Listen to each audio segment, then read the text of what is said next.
talking to Glenn Cripe, the founder, the president, and CEO of Language of Liberty Institute. I would like to ask you to describe the situation in the US from the point of view of a libertarian. What happens nowadays in the US? It's a strange time for a libertarian because we like to think that our government and that people in general follow the rule of law and they treat people equally, and we see many examples where that's not happening. Mm-hmm. The political leaders are not following the Constitution of the US or of their own states. They do not have the power to order lockdowns and to block travel. However, they do this. But they are doing it. They are not doing it as strongly as many other countries, and they are being challenged. So now the good side is this is a test of many of our beliefs and our principles in not in what we believe ourselves, but how we're going to live according to those beliefs. Yeah. What will we do? Most people reluctantly complied with what was asked of them because it seemed to make sense from a health point of view. At this point, a lot of it doesn't make sense, and people are complying less, but they're doing more. They are filing lawsuits, and they are demonstrating. Mm-hmm. And in various states, people are introducing legislation to clarify or to prevent these things from happening again. So as a libertarian, as an optimistic libertarian, I see a lot of good things that could come from this disaster. The first good thing is that not many people died. Mm-hmm. But okay, it's not a fault of libertarians, neither government. No, so yeah, so people dying from the flu is not nice, although it happens every year, and often much worse.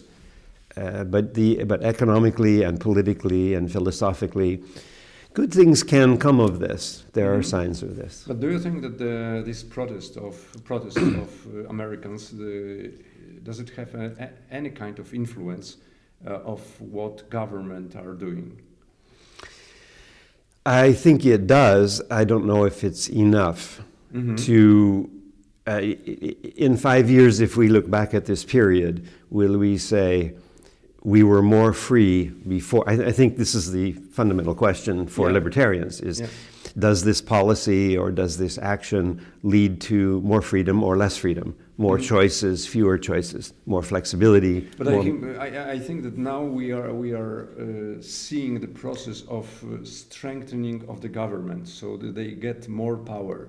As you said, they abuse the constitutions of states and the German Constitution of the United States. So it means they get more power. It does seem that way, but when we talk about it that way, I think we are not appreciating the complexity, at least in America, the complexity of the system. Because during this time, our president has appointed a new Supreme Court judge. Now, is this person going to be more conservative or more liberal or more conservative? It seems like a good choice. Yeah. Okay, so that's only one part of this big complex puzzle machine of the U.S. government and of people in power. The president refused several opportunities to take more power. Okay, because he's, let's say, he's quite a little bit libertarian, President Trump, I think. He's more libertarian than the leftists. or not? I don't think I can understand a lot of what he does or the reasons he does it, but I can see some actions that I like very much, as well as some actions that I don't like. I don't like stopping all air travel. I don't like certain actions regarding immigration. I don't like trade wars. And so what do you like? On the other hand, I like the people the two Supreme Court judges that he's already chosen. The third one looks promising. The founders designed a system to try to balance and share power. And at this very moment in our history, the president, not only Mr. Trump, but previous ones, have asserted more power than in the past, and more power than is specifically granted in the Constitution. And is this good or bad? We don't know. It's different, but the system is designed to balance. So if we discover that our Supreme Court has moved more in the direction of protecting our rights, and there's a reason to think so, we can thank this president for appointing 3 judges who helped balance his power. Okay, so when you started to talk that you see some advantages and disadvantages of decisions of President Trump, so it means that you'll see the things not in a black or white side, okay? So you see them more complex as they are. And how many Americans see the things like you? Because I have an impression that American society is extremely divided, as Polish society as well. What do you think? Am I right or am I wrong? I think the average American demonstrates over time an amazing grasp of these ideas without going to all the meetings that we go to and without reading all the books, without really studying in an academic way. And we saw this behavior during the lockdown. In other words, people after the lockdown was supposed to last 2 weeks, 3 weeks. After a month, people started saying, what's going on? How can we stop? How can we change? And do you think so? Nowadays, because of this pandemic, Americans discover the libertarianism, and you think that they move in this direction? Yes, but I would put it in practical terms. For example, this period has led people to focus more on education. Why are we paying all this money and they won't allow the children to come to school? Yeah, so we have to pay less. And it's a normal question, yeah. And we have a president who said, send the money to the parents and let them decide. He said that more than once. Now, does our president wake up every morning and ask himself, what can I do today to advance liberty? No, for sure he doesn't do that. Yeah. And most individuals don't do that. Sometimes we do that, and then we take action.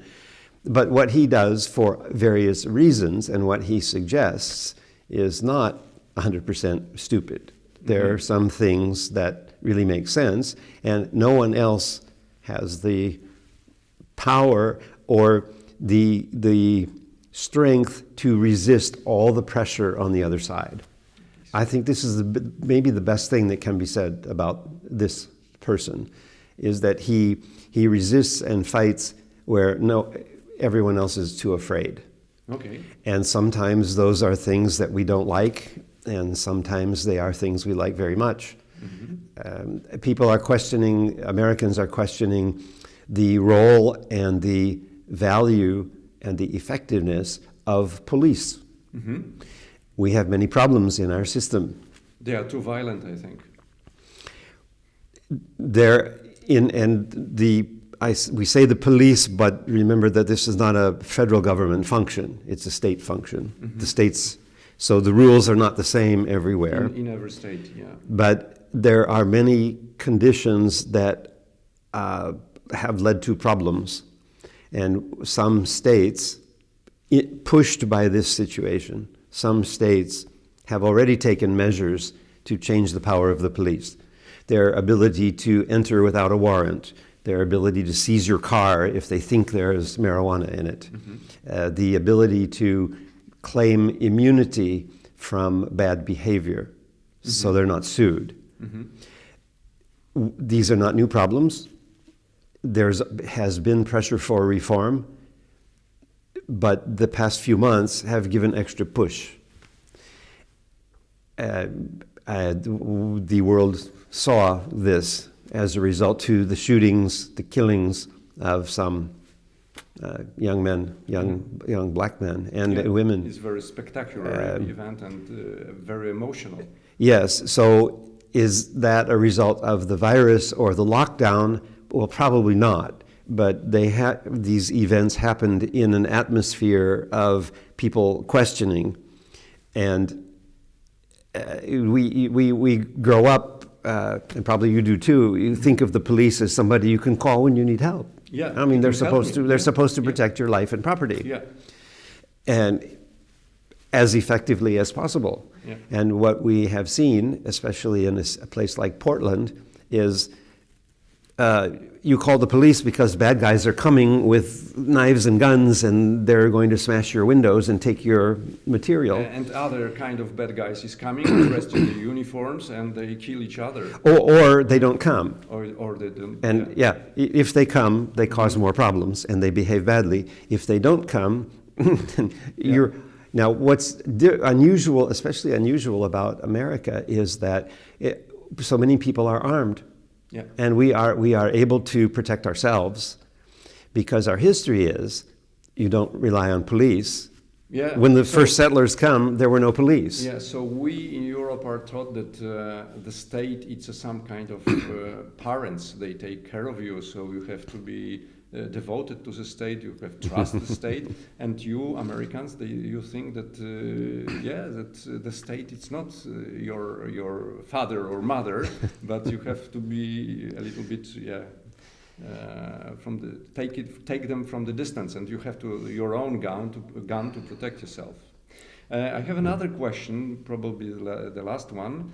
About the future situation of the development of this situation in the US. So I would like to say that John Glubb, the British officer who died in 1970s, he wrote the book about entitled The Fate of Empires. And he said that empires rise and fall down within 10 generations. And it takes about 220 to 130 years in general.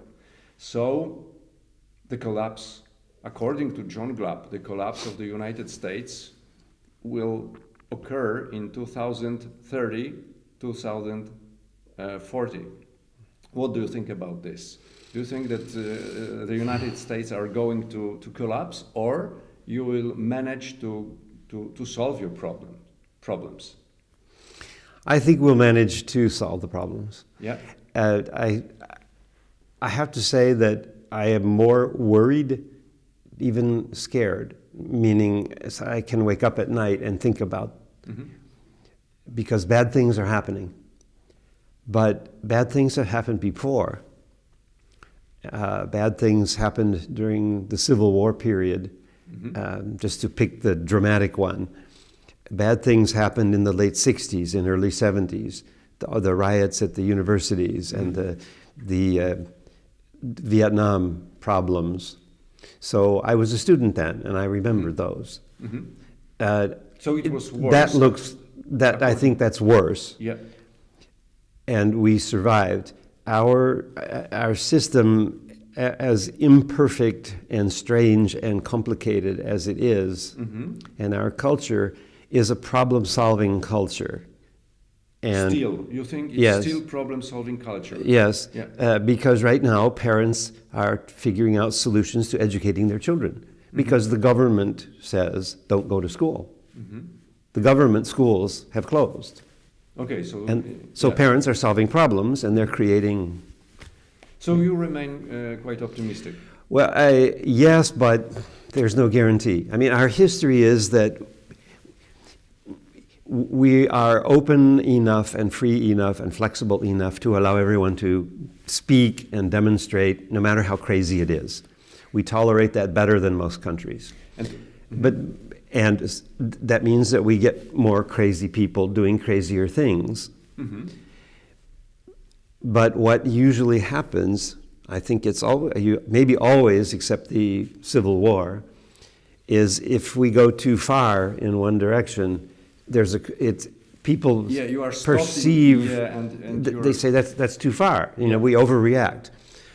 So instead of stopping the crazy behavior, we allow it, mm-hmm. and maybe too much, mm-hmm. and it gets. And I think we're at one of those times now. Crazy things are happening, but then there's a correction. Yeah. So I believe that will happen again. But I don't know how long it will take or how painful it must get. I think the biggest challenge, specific challenge right at this moment, is the election. Mm-hmm. Because there's a good chance, very good chance, that many people will believe that it's not fair, it's not honest, it's not legitimate, and they won't accept the outcome. Mm-hmm. That already happened in the last election. People decided in advance they would not accept the mm-hmm. result for various reasons. What will happen then? And what we saw after the last election was number one, the impeachment, mm-hmm. and a lot of investigations. And the strange thing about this impeachment is a necessary part of our system to balance mm-hmm. the power. So what happened was legitimate, and that was fine. But the people who initiated it decided before the president took office that they would do that, mm-hmm. before he had a chance to do anything bad. Yeah. They decided in advance they would not accept this president. Okay. So the people right now are on both sides are deciding that whatever happens in November, whoever wins, will be challenged and will not represent the will of the people, and will not be followed, will not be obeyed. Now, how far will they go? There are some people who are prepared to do violent things, as we've already seen. So it's not a problem-solving culture, it's rather a quarreling culture. No, the majority, both. Both. Okay, both. So the last question about the rising power of China, because a couple of years ago, the United States were an unquestionable leader, economical and political and military leader in our world. But nowadays, I think that China is growing up and menacing this position. Yeah, as someone who believes in free trade and open borders and so on, I'm opposed to government action that blocks that or punishes mm-hmm. that. But no other country behaves that way. Mm-hmm. So the argument of Mr. Trump is we're getting a bad deal because they don't treat us fairly. Their tariffs are higher than ours. Mm-hmm. Their restrictions are higher than ours. I'm trying to get us a better deal. That's his. He's not reported that way, mm-hmm. but that's what he's doing. Mm-hmm. He's beating up on China because he thinks they're behaving badly, and he understands that these measures, these protectionist measures or these tariffs, hurt Americans as well. Yeah, he understands that. Yeah. But his argument is, I'm going to use whatever power I have to get us a better deal. I want them to change. So as free traders, we could argue that just ignore them, leave them alone. Don't restrict our own citizens. Well, I favor that approach. That's not what we have, mm-hmm. But we do know that he has free market advisors, and sometimes he listens, like with the tax cuts, mm-hmm. and sometimes he listens and he understands, but he says, well, I'm doing it this way. he's trying to beat China. He's trying to get a good deal. Mm-hmm. And maybe before the election, he will announce a deal, and that will help his election. Is that a philosophical move? No, Yeah. it's a move to be Just, reelected. yeah, to be elected. And is he smart enough to? He's smart enough to do that. Is he disciplined enough? I don't know. We'll see. I just hope in November that whatever the outcome is, it will be clear enough that we don't have a civil war. That you will not have civil war. And I don't mean people shooting in the streets, although there are signs that that could happen in small ways, because there are some people who will not accept the result. The result, whatever it will be. So I think the best outcome in November is a clear decision, because if Americans in general lose confidence in the process or in the system, this is a huge it's a problem. wound. Yeah. This is we have to be able to accept the idea that our guy didn't win, but it was a fair fight. Yeah. And now, this is what the majority wants. Yeah, but and we have to. This is our system, and if we lose our confidence in that, then the problem gets much worse. okay, who will win them? I really don't know. You really don't know. No, I really don't know. If you have to choose and you have to say, I plan to vote for Jorgensen, the Libertarian candidate. I think that things can change quickly. They can change the day before the election. They can change for health reasons or foreign reasons. They can. The media clearly want Trump to lose. They clearly hate Trump, nearly all the media. They will do everything possible, and his actions expose this. And everybody sees it. Everybody understands it. It's not just libertarians who are saying, the media is biased. They are telling us themselves. So what that means is that whatever you read until the election, if you read about polls that say this and this and this, well, they are fake. They're looking for news. It's not necessarily fake, but they will present the results in the way that serves their interest. The same way they present the COVID data in a way that represents their inquiry. Tomorrow, if one more person in the world dies of COVID, I'm sorry for that, but the media will say, cases are on the rise. Yeah. Deaths are on the rise, because that's what they do. Yeah. But people see that. Okay, so they're taking polls every minute, every hour, and they're interpreting the results the same way they look at the COVID results, and they present them in a way that... according to their own interest. Yes, so if they say, at this point, 8 years ago, Obama was leading this, it means nothing. It just means they're generating news. So we really don't know. And remember that it's not only the presidency that's important. There are two other things that I think are probably more important in November. One is the Senate, because the Senate has to confirm judges, and it's not just Supreme Court, but it's all the other judges at many levels. This can be thousands of people. So the president will nominate, and the Senate must confirm. And this is a very important balance, and it's especially important right now. If Mr. Biden wins, it's probably better for our system if Republicans control the Senate.